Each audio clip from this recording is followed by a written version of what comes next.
যখন দুটো সেন্টেন্সের মধ্যে বৈপরীত্য প্রকাশ পাবে তখন সেই দুটো সেন্টেন্সকে যোগ করে আমরা কি করে একটা মাত্র সিম্পল সেন্টেন্স করব।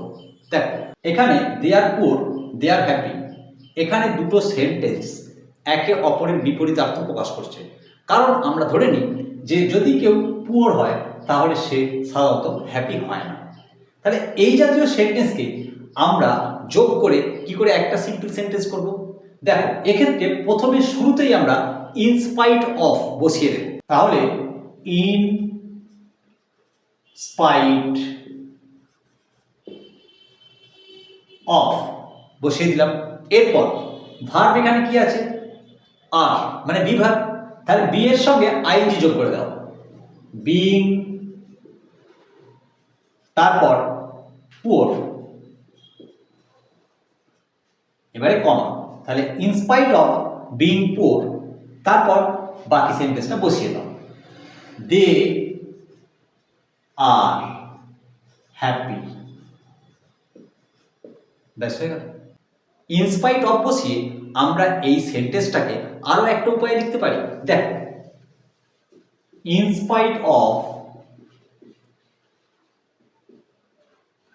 দেয়ার পুয়ার থেকে পভার্টি, কমা, তারপর বাকি সেন্টেন্সটা বসিয়ে দাও, দে আর হ্যাপি। ব্যাস হয়ে গেল। দেখো she is a good teacher, she is also a good writer, এখানে দুটো সেন্টেন্সকে আমাদের জয়েন করে একটা মাত্র সিম্পল সেন্টেন্সে নিয়ে যেতে হবে।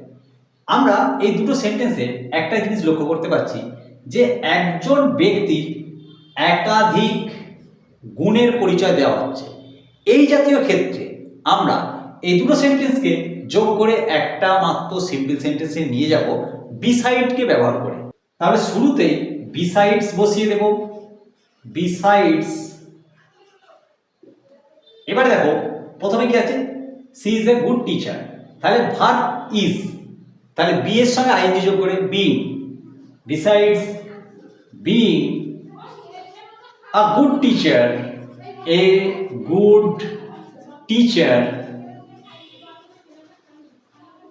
এবার কমা, তারপর যা আছে পুরোটা বসিয়ে দিতে হবে, she is a good writer, she is a good writer. এক্ষেত্রে মনে রেখো যেহেতু বিসাইড আছে তাই অলসো আর বসবে না, আর যেহেতু এটা একটা সিম্পল সেন্টেন্স তাই একটা মাত্র ফাইনাইট ভার্ব হবে, তাই আমরা প্রথম ভার্বটাকে আইএনজি করে দিয়েছি অর্থাৎ নন ফাইনাইট করেছি, আর এটাকে মেন ভার্ব করে দিয়েছি অর্থাৎ ফাইনাইট।